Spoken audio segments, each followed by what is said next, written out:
So, can you hear me? Yes. Well, welcome everybody, and thank you for coming. I'm Susan Denning. I work at Literary Arts in Portland, and I want to thank you all for being here. And I want to give a special thanks to David Axelrod and Jody Barron and EOU for partnering with us on this reading. I'm here tonight with Don Diaz Willis, Carrie Luna, and Justin Hawking as part of the Oregon Book Awards Author Tour. The Oregon Book Awards is a program of literary arts. We're a community-based nonprofit arts organization. Our mission is to engage readers, support writers, and inspire the next generation with great literature. One of the ways that we promote Oregon's literature is through the Oregon Book Awards. The Oregon Book Awards are presented every year for some of the finest writing by Oregon's authors. The Literary Arts does not determine the winners and the finalists. We send the books to out-of-state judges. They are asked to choose up to 5 finalists in each genre. The author tour takes Oregon Book Awards authors around the state for school visits and readings and workshops. Last week we were in Klamath Falls and Bonanza, and we've also been on the coast this year and Bend, so we try to go all around the state. After we hear from the authors tonight, there'll be time for questions. So our first reader is Don Diaz Willis. She's a 2015 finalist in poetry for her book, Still Life with Judas and Lightning. She's a poet, editor, and teacher, and she has an MFA from the University of Oregon. She's also a previous recipient of an Oregon Literary Fellowship. Her work has appeared in the Iowa Review, Southern Poetry Review, Dogwood, Poet Lore, and elsewhere. And the judge this year in poetry was Brenda Shaughnessy, and she had this to say about Don's book. Many of the poems in Still Life with Judas and Lightning take place in the same intersection as that title, where betrayal and ordinary miracle meet. This book is a marvel, and Diaz Willis, a truth teller with a major talent for breathtaking last lines. So please join me in welcoming Don Diaz Willis.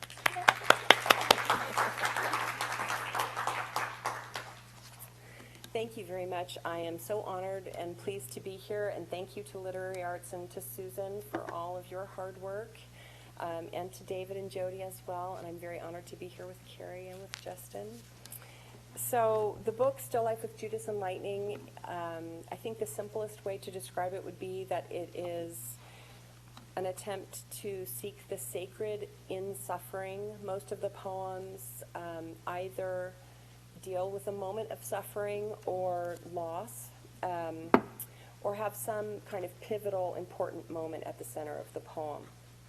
And the first poem I'd like to read tonight is based on a very familiar, maybe familiar, I guess I shouldn't say that anymore, it's becoming less familiar, story from the Judeo-Christian myth system. And it's based on the kind of the original sibling rivalry that, Cain and Abel, I'm so mad at you, I'm going to kill you, which he does. And this is an aftermath poem based on that situation. So there was, what many people don't realize is that there was a third son, Seth, who was born after the, one young man killed the other and then was banished. Adam's third son. One son killed the other, everyone knew, but there was one more after, born in the shadow of grieving. The third boy had waited tucked behind his father's scapula. He had been a gleam across the grain and copper, the golden oil illuminated in the glass. He arrived at the sad hearth and cried his needs and awakened the family to the world that remains when the murdered and murderer have gone, and we must eye each other carefully and keep tending to the sheep and the baby.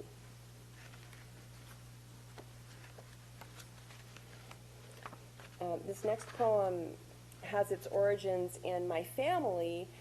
My father's family were Christian Scientists, which you may or may not know, Christian Scientists do not believe in doctors, and my mother's family were not Christian Scientists. So it was a bit of tension. Pneumonia and smoke. The broken bird of belief calls preacher, preacher, preacher from the lawn of childhood. Lynn thinks it accuses her as her thoughts do. You made the baby sick with dark thinking. Her husband, her mother-in-law agree, and they pray together near the crib slats. They weed their thoughts, believe. Still the baby wheezes, flutters fists. Lynn stands, takes the girl up, runs to the car. On the drive, examining her conscience, she tries to remove each wrong thought. But each returns, flies that will not be waved off.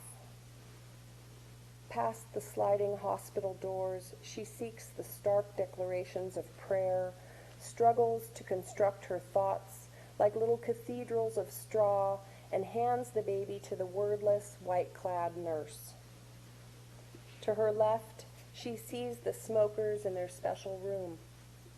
Their ashen cords reach up to touch the hopeful ceiling tiles above their tired heads. When she joins them, the smokers do not ask her if she wants the baby to be sick. They are more practical. They believe in misfortune.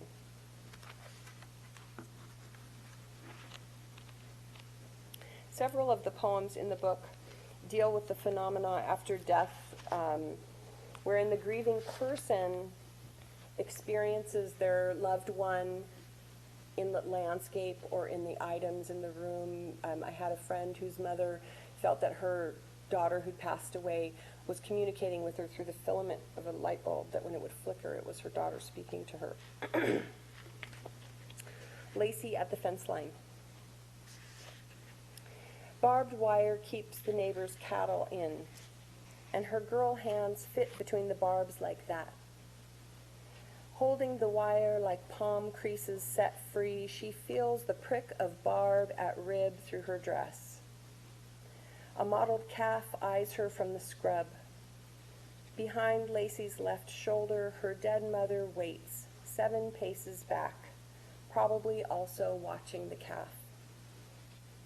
Her presence is like the Santa Ana wind, a fast warmth whirling unseen. Lacey stands on the sod outside of life, holding the sharp wire. She will not turn to see. She will listen with perked ear to the silty, dry words of the dead as they clamor close in the blank field, Indian summer orange in her eyes, as she watches the calf watching her, unsure of her, unclear where the rest of the herd has gone. Excuse me. Sorry.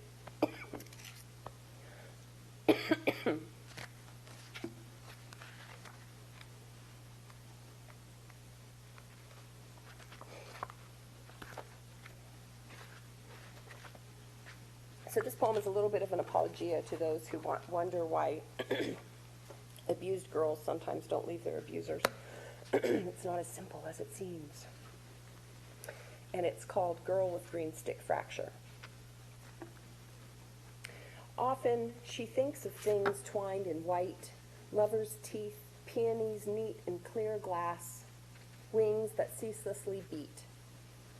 Sometimes her will is a sheer peignoir slipped off at the feet, little white puddle of beauty. She will retrieve it later, limping, touching a rib. Sometimes the nearness of something moves her eyelashes, caresses her cheek. She believes it's for a reason but can't name it. Still, it is not all purpled eye and cracked teeth, the knuckles unsheathed and time punched dumb. It is also love-struck palms on sheets, the limpid eye of light, sweet stir of gloss and pubis. It is remorse, orange and florid as poppies. Somewhere within, an oasis of light and the soul's seat. Sometimes his hips are the flanks she is riding away. Sometimes her voice emerges like smooth eggs, one at a time. Colorless, frictionless, without flaw. Little rabbits of want from the depth of a black burrow. It is not all electric cords, seepage and gauze, time stopped, or the center of herself dissolved and leaking. or reproaches from nurses ministering when something breaks. Sometimes, crowned to soul, every gingery morsel of her skin sings. Sometimes just TV and laughter.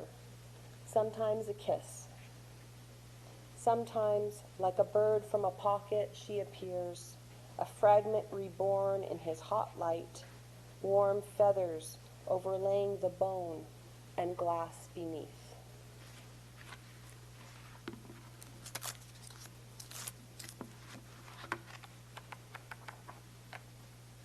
The title poem of the book is, of course, the most famous Judas in Western culture. And I kind of see him as the patron saint of the depressed. He's a very pathetic and passionate figure to me, someone who feels a terrible guilt for doing what he felt he should do. Still life with Judas and lightning. Spindle-armed and sure, the tree reaches toward him. Each leaf is designed, but cannot be read. God's marks still shine upon him, two brilliant thumbprints on his brow bones, swirls of pollen forgotten. His tongue lies burning in his mouth. What can words do now? The branch offers sanctuary from the world and its endless choosing, so he climbs and sits and sees the whole horizon, its unknowable beauties. Beauty will not stop him. As he drops into the air, lightning, golden and sharp, slits his body like a blushed pear and harvests the spirit. The tree dangles the husk of him. What is left? At knee, at hinge of ankle and foot, at each tarsal of toe, the light leaks, ignites fiery petals of his finish. He is seed and leaf, he is rind and stem, caudix of so many ruined blooms.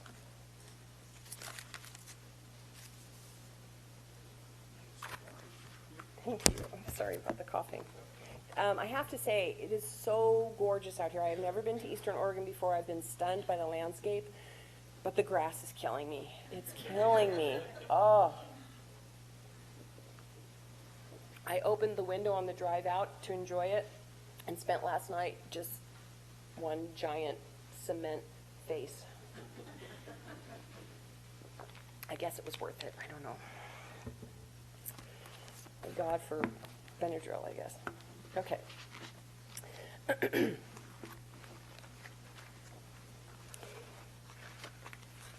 This one is second week in foster care. Days are quiet, nights too. Still they have a mother somewhere, riven and ravaged, lost to them. Both want her back, want to sit on her lap, grasp at the gray smoke forced through her lips, smell the ammonia salt of her skin. They want their own mother, blood bonded and love hobbled, the mother of fault and foil and belt. The woman with the story of their birth and some afternoons together in ease. She is theirs and they are hers, even as they sleep in their new mother's home. One child's mouth is stoppered in a pink pacifier. Another tugs his ear reflexively in dreams. They do not yet want the woman who watches over sleep, changes wet sheets, or folds tired clothes. That almost mother who took the call in the dark to receive them, each barefoot, each carrying a paper bag and a seamed, speechless animal. I have just 3 more. The book opens, I'll read the first poem and the last poem, but there's one in between. But the book opens with a wedding image with the entire community there together celebrating, and then closes with one person, and each has a little secret at the center. So this is called Young Couple Marries in July. On their wedding day, white palette rain of rice and clear light. Her cheeks fruited, his smile guileless as bread. Some life before them the celebrants could taste, lavender and plum and a third element unnamed. The community bore gifts in colored bowls and gleaming foil. The elders fanned flies. The children gamboled, sugar-fed, and threw their shoes into the elm shade and ran away with shrieks of celebration. Bride and groom waltzed on a floor laid across summer grass. Between them, between white froth, beneath pretty girl fat and viscera, a spoonful of baby sat at the center. It was all for her. Rice and light, flour and foil, flies and shrieks, and limitless wonder across the grass.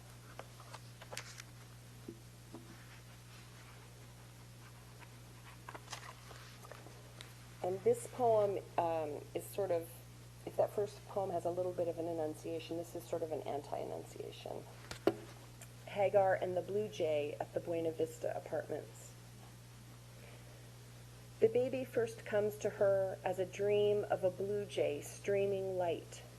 It is a warning about blessing and nature. Two bodies twine like purple clematis, and the bargain grows. The couple settles, agrees without smiles, feels the linkage of the soul and gristle. Soon the woman holds the newborn swaddled in cotton. Everything is changed. There's no going back. The jay on the yellowed apartment lawn pecks the thoughtless insects and eyes her somehow. Though love is sometimes in her throat like a swallowed dime, there is something she wants and cannot name. She will always want it now. Her glass ashtray fills with the gray powder of trying to know what some other life could be if she had not lain down like a little corpse of joy in the birdsong. And this is the final poems of the night. Thank you. It's called Plum. She has followed the caravan of mystery, stumbled behind wide-eyed, eating the crumbs as they fell. She has watched someone making miracles, corpse, water cask, maps of lesions, empty net. And suddenly her little soul appears, housed in her body like the pit of a plum, gnarled, intricate, a perfect whirl in the orange damp. Or like the glistening gospel of viscera within the fish slit and readied for supper. Something waiting for a new use, ready to be seen. She waits to understand, but she does not. So she returns home. Lavender still brushes the crooked steps. The table is still the same silent square. Beyond the yard, and an ending field and fruit ready for gleaning. Plums have fallen into hot grass, unconsumed, an extravagance of sweetness laid to waste. Each morning, she takes a single plum, bites juice and fruit to pit, then blesses that remnant in her palm, a tiny labyrinth of wild bone, that small permanence. Thank you.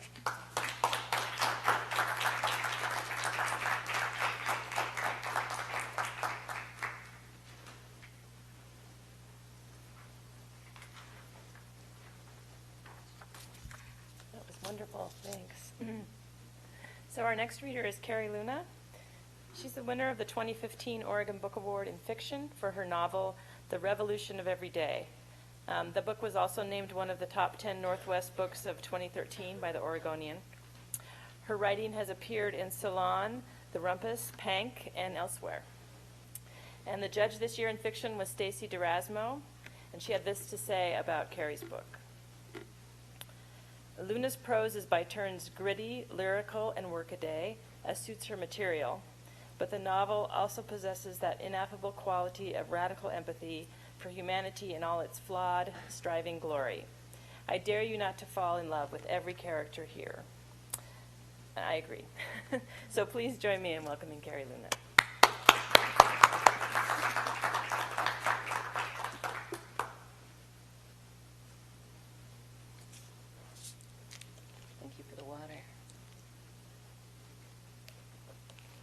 thrilled to be here. Thank you so much for having me. Thank you, Susan. And it's great to read with Dawn and Justin, who's done a runner. He'll be back, I trust. So I'll be reading from The Revolution of Every Day. It is set in New York City and the Lower East Side in the mid-1990s in a community of squatted buildings. And it's told from the point of view of 5 different characters. I will be reading from 2 of those characters tonight. And starting close to the beginning, it's pretty self-explanatory. This first section is from the point of view of a character named Amelia. She's 23 years old. She ran away from her hometown in upstate New York at age 15. And all you need to know for this is that in the scene immediately preceding this one, she has just found out that she's unexpectedly pregnant. Amelia is sunk down into the turned-up collar of her coat, the late afternoon sun sending her shadow long and crazy out ahead of her on the sidewalk. There are cells dividing, a body unfolding inside her. Apartment windows are cracked open to the cold to balance overzealous radiators, and there's a comfort to the sounds drifting out. Each window Amelia passes hints at the warmth inside. People talking, people laughing, kitchen sounds, the steady pulse of music. Now salsa, now reggae, now opera, now rock. Voices in English, in Spanish, in Korean, in junkie gibberish. And she's a part of it, at least as long as the sounds of all those lives wash over her.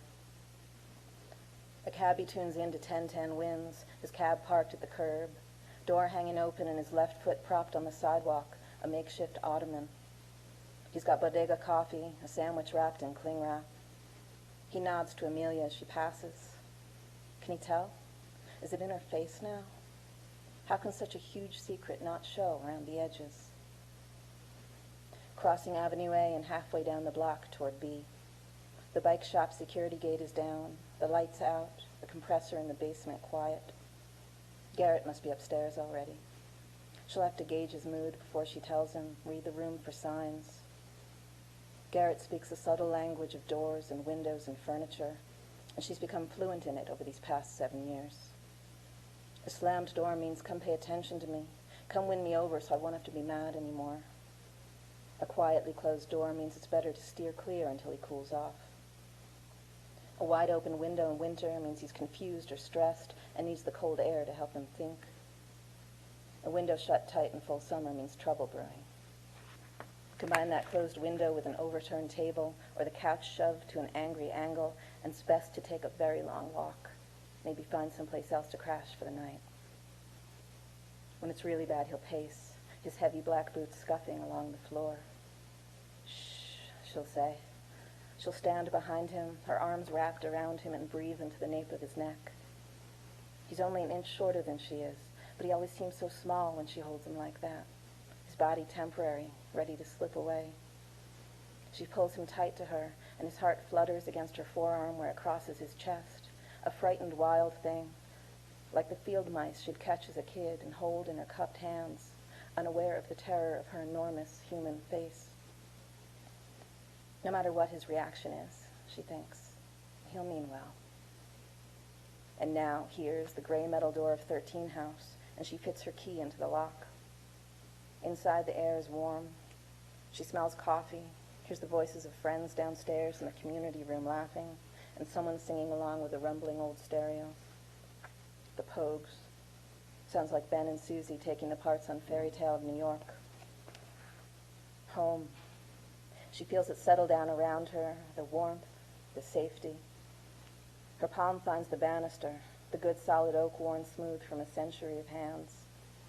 Her feet find the stairs, the new tread solid and sure beneath her feet.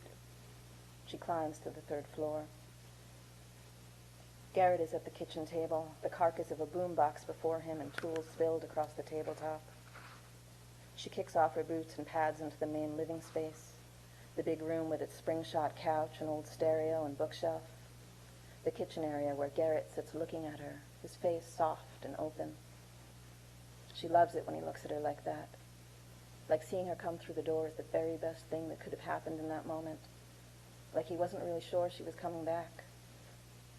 No one but Garrett has ever been this happy to see her. God, he's going to be so angry. Garrett, toss me a cigarette, yeah? She hands him the fresh pack of Marlboros from her coat pocket. He jerks his head toward her. You going back out? She forgot to take off her coat. Or maybe her subconscious is anticipating the need for a quick getaway, in which case her subconscious fucked up when it let her take off her boots. Garrett. She slips the coat off, hangs it on the back of the chair across from his. She feels the coat's rough weave, the metal bones of the chair frame through it. He's unwrapping the cigarettes, cellophane curling around his fingers. Garrett, look, I know, I definitely am.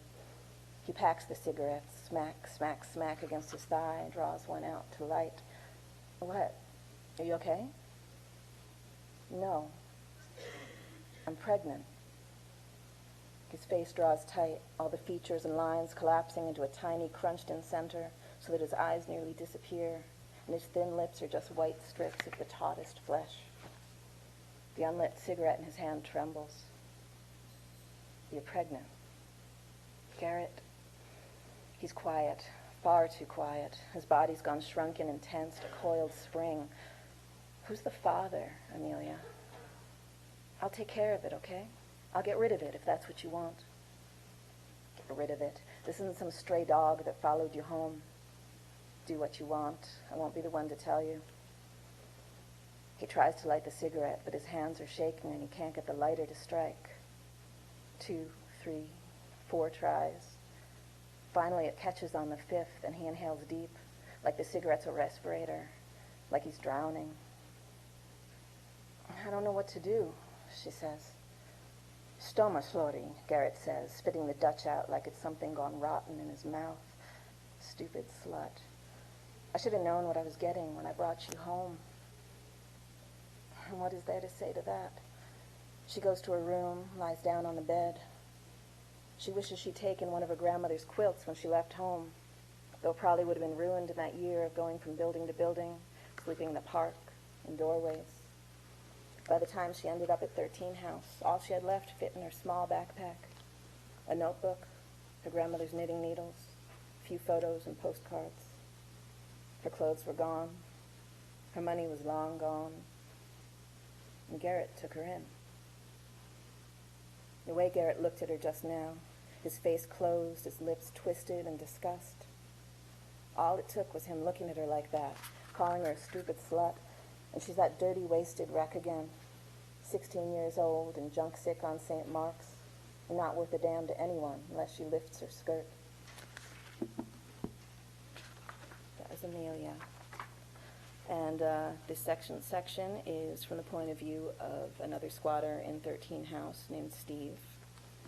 And he is older, he's 42, and he is one of the people who established the squat, who first opened the abandoned building and started to rehabilitate it. Steve stares out the bedroom window. It's cold, no way to totally draft-proof 100-some-year-old frames, but he doesn't mind. He had the same kind of tired tenement window in his room as a kid, across the street and up the block a ways. Cold never stopped him from standing by at all hours of the night, staring out, hoping to see something. Shooting star, spaceship.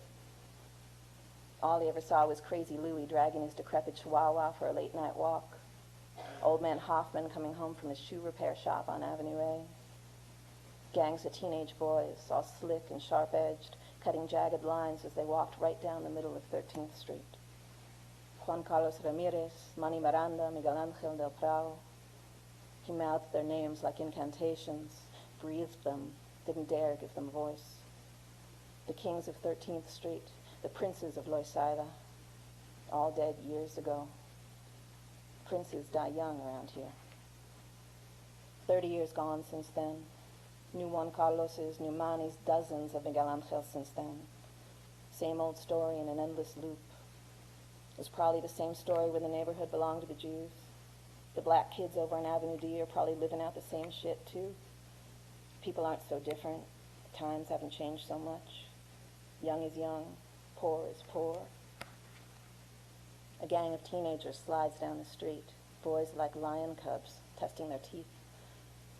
Steve grabs his coat, heads down the stairs. Going for a walk, he says to his wife Anne, who's planted on the folding chair in the vestibule, empty mug by her feet and a book in her hand. A quick kiss to her cheek and he's out the door. It's a beautiful night, cold and clear. Nights like this, Steve feels like he could follow the streets and they'd take him anywhere. Walk east into the river and across to Brooklyn. Walk north into the low mountains of Rockland County. Walk south and jump off the island's end. Swim through the harbor and right on out to sea. Maybe he'll head over to the Brooklyn Bridge, walk halfway across just to look back, see the city lights in the water. Lights in the water like some second city, a city of the drowned. He always thought that when he and Anne had a kid, he'd spin it into a bedtime story. Hey kiddo, guess what? There's a whole nother city in the East River. Folks who drowned and came back to life, only now they live in the river. They breathe water, they eat tin cans and tennis shoes. Instead, he takes a right on Avenue B and up to 14th.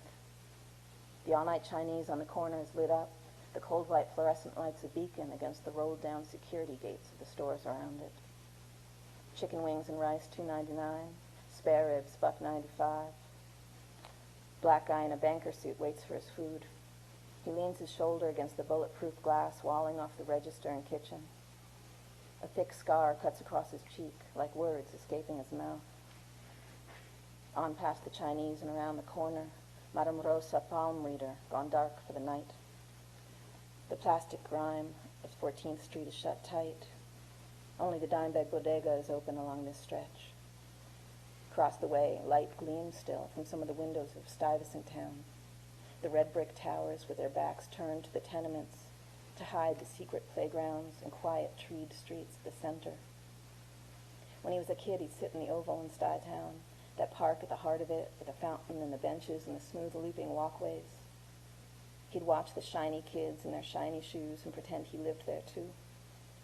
Or he'd imagine he was a fish in that fountain, a magic fish that ate all the coins thrown in there, a wish-eating fish. Up the block he spies Ivan, that old queen all done up in his dress and wig and the whole bit, just turned the corner from A onto 14th and walking west. 5 kids come around the corner, same kids Steve saw at his window. They're silent and quick, sleek like sharks, but Ivan feels them following him. You can see it in his walk, all nervous and clipped in those high heels, not his usual strut. Steve knows Ivan from way back, like grade school way back. They'd sit on their stoop sometimes, swapping comic books while their dads played dominoes at a card table on the sidewalk. Steve breaks into a jog, easy like he wants to catch up with a friend. Casual. Hey, Ivan, wait up. Usually Ivan won't respond to that name when he's all dressed up, but Steve's fucked if he can remember what he is supposed to call him.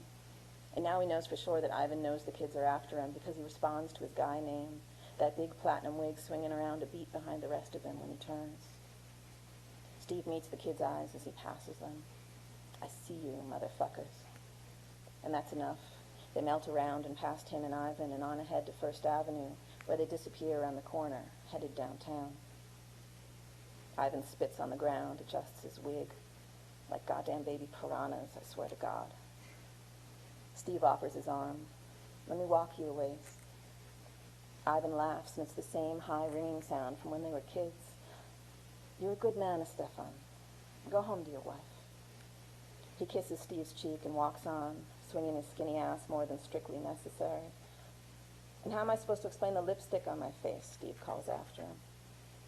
He watches until Ivan crosses First Avenue and sinks into the safety of the crowded sidewalks there. He buys a beer and a paper at the bodega, a cup of coffee for Anne. He goes home to his wife. Thank you.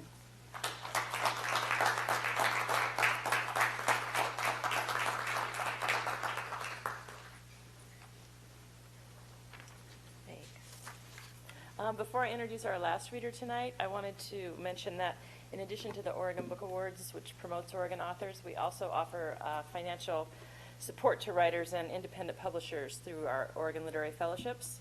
There's no charge to apply for an Oregon Literary Fellowship. The deadline is the last Friday in June. And if you have any questions about that, the guidelines are on our website. You can download the applications from our website, but if you have any questions about it, you can also talk to me afterwards or email me. Our website has all that information. But if you have any questions about it, please let me know. And I think the fellowship amounts this year are $3,000. Did I say that already? No. So our last reader tonight, who some of you I think know, is Justin Hawking. He's the winner of the 2015 Oregon Book Award in Creative Nonfiction for his book, The Great Floodgates of the Wonder World. And he's also a 2015 Oregon Literary Fellowship recipient. He's the co-founder of the Wilderness Writing Concentration of the Low Residency Master of Fine Arts and Creative Writing here at EOU. He's also the current chairperson of the IPRC Certificate Program in Creative Writing in Portland. And in 2014, he received the Willamette Writers Humanitarian Award for his creative and community building work. So the judge this year in creative nonfiction was John DeGatta, and he said about Justin's book, "It takes a lot of confidence to invite another writer into one's book, let alone one of American's most celebrated novels. And yet cast against Melville's metaphoric cacophony, Justin Hawking's Floodgates almost seems a study in restraint itself, a lovely, measured, and complex examination of how we manage to heal ourselves amidst the messy tumult of the world around us. A quiet and brilliant achievement of both emotion and technique." So please join me in welcoming Justin Hawking. Susan, thank you so much for organizing this. It's fantastic. So nice to be here. And big thanks to Don and Carrie. That was lovely, you guys. Beautiful. And huge thanks to Jody and David for doing Ars Poetica. You guys are rock stars and deserve just boatloads of accolades for everything, and for starting an amazing low residency MFA program that I feel really lucky and fortunate to teach in. And I want to thank also Teresa and Skylar, students in the program that are here tonight, and that I feel super honored to work with. You guys, it's really nice to see your faces here tonight. And everyone else, thank you so much for coming. Okay, so this, I have to admit, this is the third time that I will be reading from this book here at EOU, so I feel a little bit embarrassed and slightly indulgent in reading more of it to you. I feel like I've read so much of it already, I didn't know what to read, but I'm going to read one short, the first section, which is pretty short. I'm going to rip through it pretty fast, I think. And then, if you will indulge me, I'm going to read something new. Is that okay? From a new book that I'm working on, so that David and Jody especially don't have to hear it for the third time. It's getting a little ridiculous. No, but I'm really happy to be here and to share some of this again with you. So the background, for those of you that haven't heard me read from this book so many times here, is that I'm from a small Colorado town, originally not that much different from LeGrand, maybe just a little bit bigger. I went to school at the university in Colorado and then went to graduate school there as well. And then when I was about 30, I made the brilliant decision to move to New York City to try and make it as a writer with no job lined up or anything. And it was a really crazy few years of my life, and that's kind of what this book revolves around. And I think the most intense thing for me about that city, we have kind of a New York theme going tonight.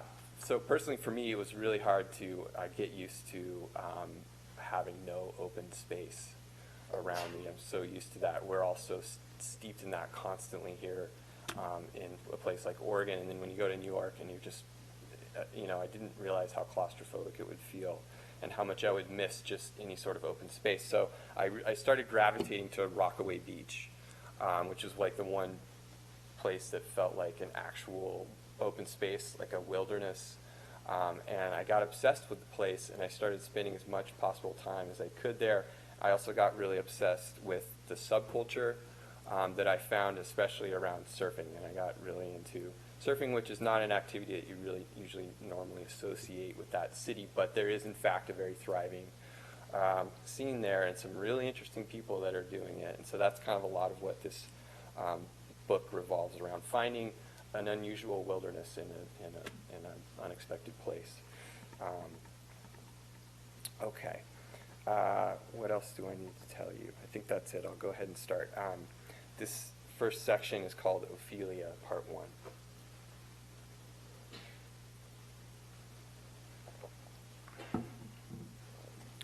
Late summer 2005, and everything's underwater. The news warns us that New York City could be the next New Orleans. Flooded subways, 10,000 shattered windows.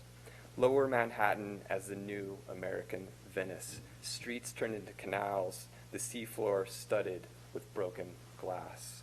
The storms spin up from the Gulf in alphabetical order. Katrina, Lee, Maria, Nate. None make it very far north, not until mid-September, when Hurricane Ophelia ravages the Carolina coast, floods the Outer Banks with a foot of rain, and wreaks $70 million worth of damage. On September 16th, Ophelia arrives off the coast of New York. From far above, she's your typical hurricane, a crown of cotton thorns. But down below, she thrashes the surface of the sea, capsizes ships in her self-destructive fury. Like so many of us new to the city, she wants everyone to remember her name. But even she can't handle the pressure, can't make it here in New York. And just days later, Ophelia drowns herself in the North Sea. Her suicide's wake sends undulations of raw energy back towards Gotham. Smoothed out by hundreds of travel miles, this energy arrives in the form of perfectly shaped swells at Long Beach, Lido, Montauk, and the Rockaways, places that I watch obsessively via satellite. Curled over my computer at 6 a.m. in my Brooklyn apartment, I'm tracking the storm, reading the reports, chest to head high swells with 16-second intervals, excellent conditions, go surf now, when an incoming text sparks my cell phone. Waves look perfect, the message reads. We're ditching work. You coming? It's from my friend Don, who, despite working 70-hour weeks in the fashion industry, is a Texas-bred tomboy. She surfs any chance she gets, in any condition, with a badass exuberance that I can only admire. Having already called in sick, I step into surf trunks, load up my board, and swing by Dawn's apartment.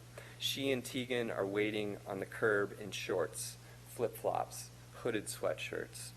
Their surfboards propped against a brick wall lashed with silver and blue torrents of graffiti. We drive east through Bushwick's drab cement grid, then arc over Maspeth Creek and English Kills, tributaries of Newton Creek, a Superfund site spiked with 10 million gallons of spilled oil. These ruined waterways like New York's track-marked veins after a century-long overdose. Brooklyn spits us out into Queens, past cinder block car washes and fast food joints, and a cluster of graveyards. Linden Hill, Mount Olivet, Lutheran, and St. John, the only shards of green space for miles. Singing along with Tegan's collection of Smith's songs, we angle down into Woodhaven and Ozone Park, under crumbling subway trestles, past Indian restaurants and windowless strip clubs and cell phone stores, and on through Howard Beach's rows of 70s-era Italian banquet halls and seafood restaurants, all of it a blur in the borough's slow southward tilt to the coast. I'm going to skip ahead a little bit. Finally, the toll bridge to the Rockaway Peninsula, the long, thin jawbone of Long Island. I pay $3.50 in exchange for a horizon that's lost to me back in the city. We park and ferry our boards up cement stairs, across the wooden boardwalk, down to the beach. As we walk barefoot across morning-cold sand, the sky unfurls above us, reclaiming from the city all its stolen blue bandwidth. This is what all the hype's about. Perfect, sun-shimmering sets of head-high rollers, coming in smooth 16-second intervals, the ocean an endless stretch of blue-gray corduroy, the waves scrolling in silver and then peeling evenly into whiteness. The best swells I've ever seen anywhere. But while Dawn and Tegan busy themselves with surf wax and wetsuits, I stand shivering on the sand, heart racing, not sure if I'm ready for hurricane-grade surf, though by this point Ophelia has been downgraded to tropical storm status. It's here, as I stare into the stirred-up maw of the Atlantic, tuned into its relentless percussive crush, that the association finally clicks. These waves are the aftermath of a storm named after English literature's most famous drowning victim.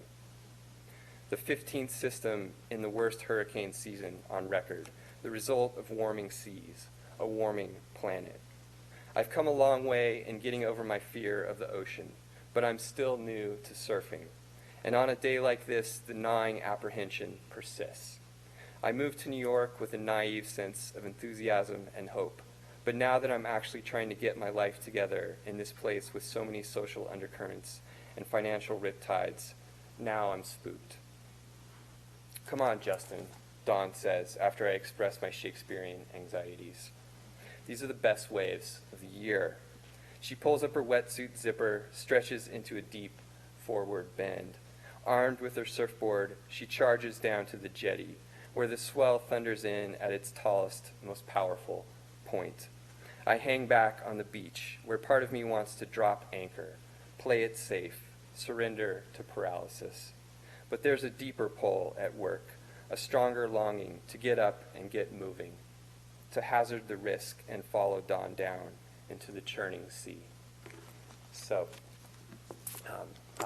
is that good from this book? Okay, great.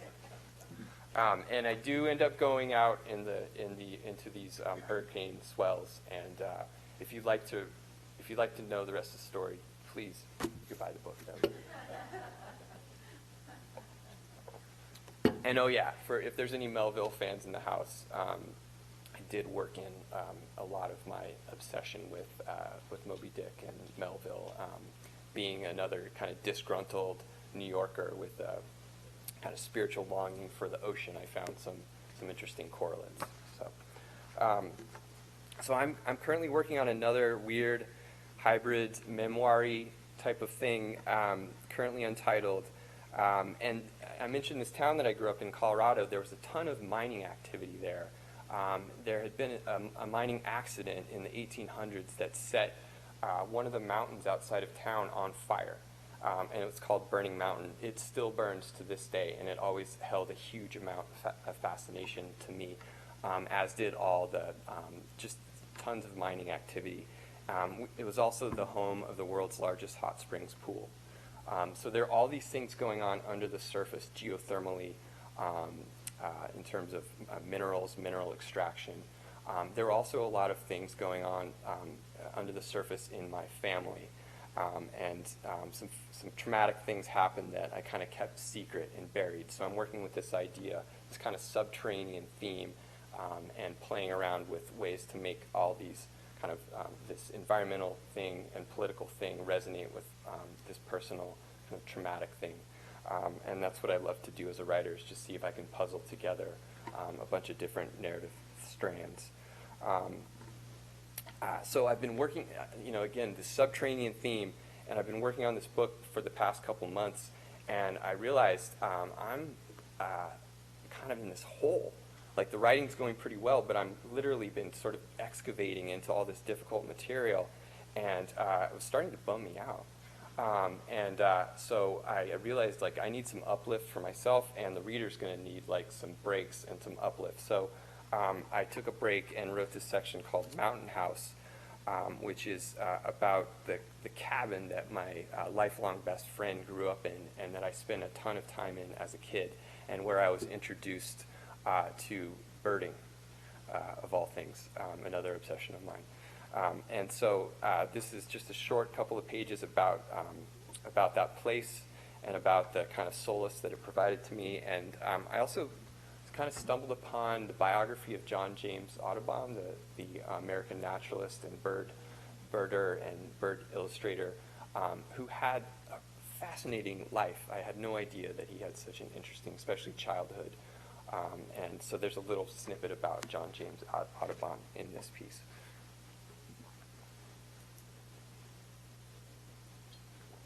Okay. And there's a couple like lists and things, like single lines that it's got kind of a braided thing, but I think you'll be able to follow. And again, this is kind of an early draft, so thank you for indulging me. Gabriel whispers, "This is the place." We're in the north pasture, tall grass painting our jean legs with damp, morning sun coating the spider silk in bright dots and dashes. David, I owe that one to you, the spider silk. I heard that in one of your poems, and I love that phrase. So, great writers, what is it like? Good writers borrow, great writers steal. Okay. The place where Gabriel once spotted a western tanager, where we hope to glimpse another. He slips a journal from his backpack and begins sketching. While he squints across the meadow, pencil twittering on the page, I leaf through his golden field guide to the birds of North America.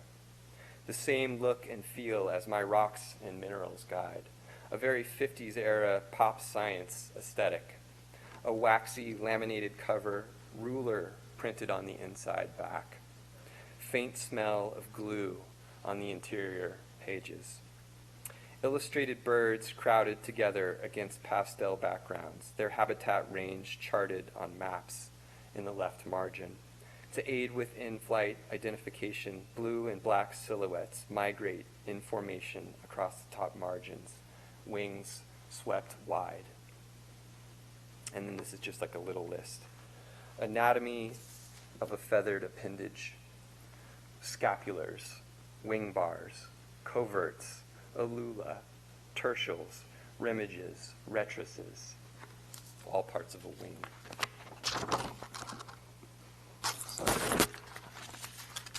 Gabriel kneels down, balances his sketchbook on a dry log, cranes his neck, then bolts upright, binoculars at his face. Without looking away, he reaches for me with his right hand, pulls me over by the shirt, points to a stand of trees.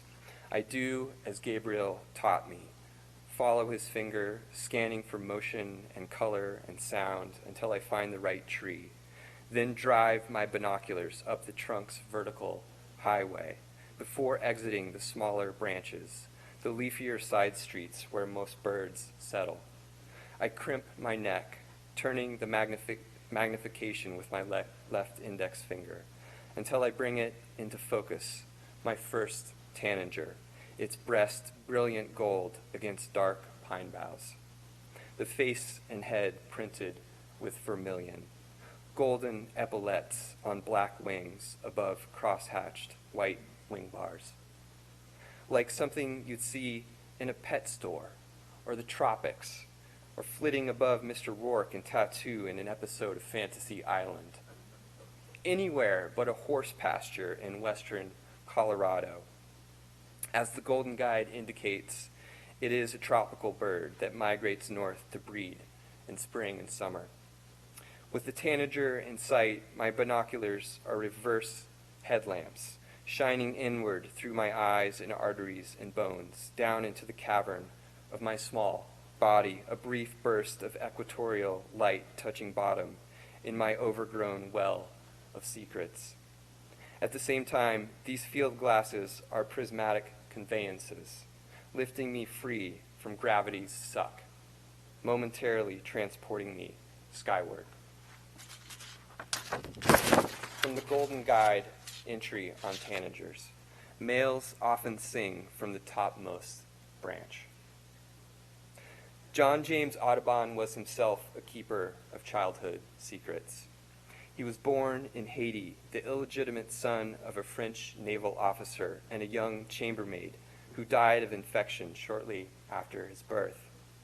At age 6, his father made him swear an oath of secrecy about his origin, then moved him to France, where illegitimate children were shunned and denied inheritance. This was the era of Robespierre's terror, when a psychopathic representative named Jean-Baptiste Callier was emptying prisons and throwing men, women, and children into the Loire, tied together in pairs. John James and his family were actually imprisoned for a time. They narrowly escaped with their lives. As an adult, Audubon rarely discussed the terror. In a memoir entitled Myself, he grossly fabricates the facts of his upbringing, relocating his birth to Louisiana and claiming to be born from his father's second wife, quote, a lady of Spanish extraction, as beautiful as she was wealthy. We wish things were different, that we could escape our own stories and the damage we stow in our stomachs, inside the mineralized cage of our ribs. Wishing things didn't happen morphs into wishing we didn't happen, that we'd inherited different genes, a different face, a more aerodynamic form. We long for coverts, alulas, remages, and retrices to kite us above our past, our panic, our feelings of illegitimacy and loneliness, all our earthbound missteps. Too often we view ourselves through the prism of injury, like appraising the value of a house from inside a crawl space. Narrow is the mansion of my soul, St. Augustine says. Sometimes we forget to look up. Thank you.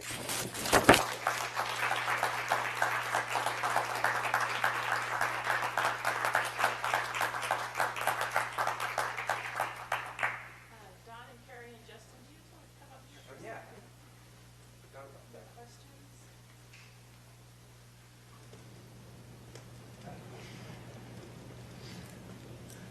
Or we could just smile at each other. Can we do some improv? I don't do that right. Yeah. Poets are a little. I have a question. Yeah. All right, so with the Audubon story, there's this question of denying his identity Yeah. at a certain point. Yeah. Have you looked at any other characters from that era that also denied their identity or their parentage or their birthright? I haven't. I've been really latched onto this idea of like keeping a secret. So I've been approaching it from that angle. No, do you know anyone? Yeah, actually, Henry Morton Stanley, Another naturalist? Or? the explorer, African explorer, Wow. David Livingstone, in the Congo. Yeah. Okay, let's talk. All right. And so was he like illegitimate? Illegitimate, Welsh, poorhouse, he was born John Rowland, changed his name to a guy. Welsh. Okay. Well, yeah, I mean, I think the thing I really latched onto with Audubon is the way that, and I don't think I really touched on it in this piece, but he kind of had all this, like the tear. I mean, that was such a horrible period of history, and they were literally, his family was literally in prison, and they're seeing these people killed, and he has this secret that he's holding on to, and birds become his absolute solace, and he was completely obsessed about birds, and that was just so beautiful to me, that concept, kind of learning about versatility. Yeah, such a weird era too, like this focus on legitimacy. All that. I think I went through that, right? Are we? Kind of? So, thank you, I love you.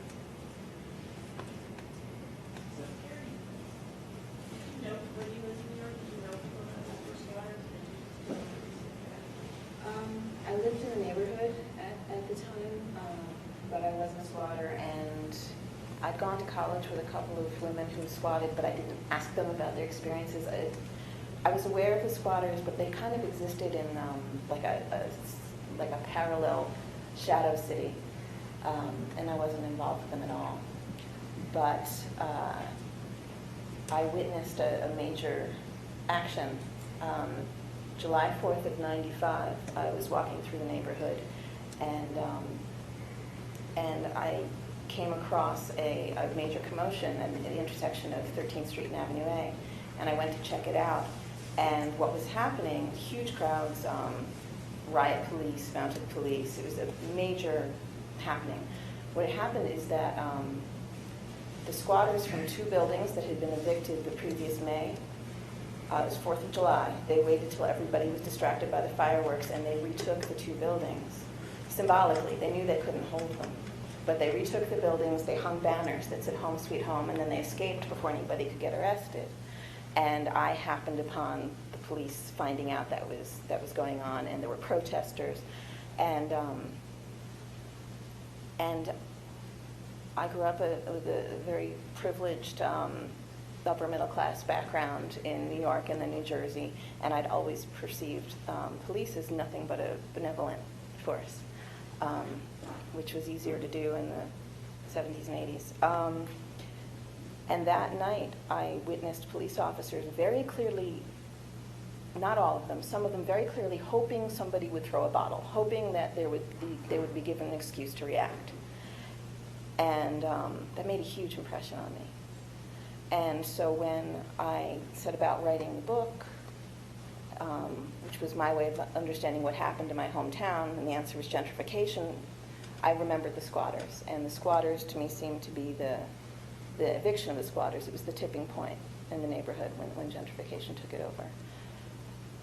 I very deliberately did not speak to any squatters when I was writing the book.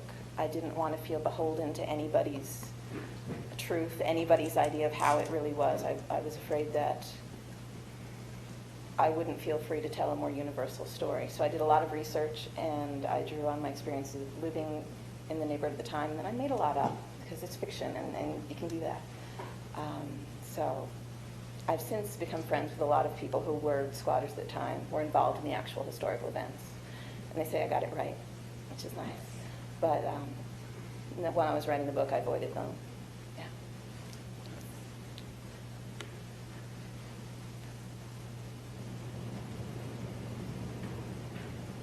Yeah. Can you talk about your collection? Did you envision the collection as a whole to start, or did you publish pieces earlier and then put it together? So you talked about it as kind of like dealing with suffering. So were you thinking from the beginning these were all going to be pieces that hung together, or did it come to you later that they had a sort of center? Actually, that's an interesting question in relation to this collection, because like a lot of poets, I had a clutch of poems that I had written over, a large one that I had written over many, many years. And I didn't necessarily see that there were certain thematic threads that went through, but as I began to form a collection and then, go through the revisions of that, I started to realize that there are poems in the book that are about me, as writers do draw from their, poets draw from their lives, but I was less interested in them as poems about me than as stories of someone. And so I really became enamored of the idea of making it into a third-person piece, if it could work that way, a series of third-person pieces. And one thing that I'm very grateful to Airlie Press for. So my book was published through Airlie Press, and if any of you are poets and have a collection, they are, I think, still accepting manuscripts right now for this year's submission cycle. Anyway, there's a very intense editorial process, and one of the things that came out in that editorial process, working with these different poets, was the notion of naming all of the people in the book. So what originally had happened was that there were third-person sort of anonymous pieces, and then there are some that are based on, historical characters or biblical characters and so on. And so one of the things that happened was that all of the people in all of the poems received a name, which kind of created a powerful thread through, so that the people who are famous weren't privileged. But I would say that the last year of writing the book and bringing the book together, and then some of the poems were written during the course of that year, was the time that it really started to cohere as a collection. I spent several years with this book not being satisfied and not feeling done and feeling like I wanted to abandon it. And I'm very grateful that I didn't do that, but I'm sure lots of you are writers, and it's hard to know. I mean, you can really feel in your gut, no, this book, it's done. It has no future. And then it's almost as if you have to grow to the point that you can write your way to where it needs to be. At least that's what my experience was. Did the experience of the act of naming the characters, did that change your understanding of the name pieces? At first it felt a little bit creepy and wrong to do it. It felt funny. I had to really get comfortable with the idea. And now, it did change my notion of the poems. In fact, it freed me in certain instances, similar to something fictional, in that I felt that it was becoming its own character, and it was kind of lifting off of whatever that original draft had been once the character was named.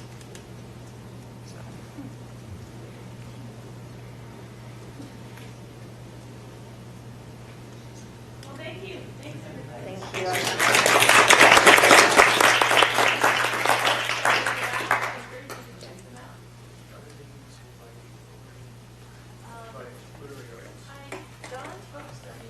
But citizen are yours. I think they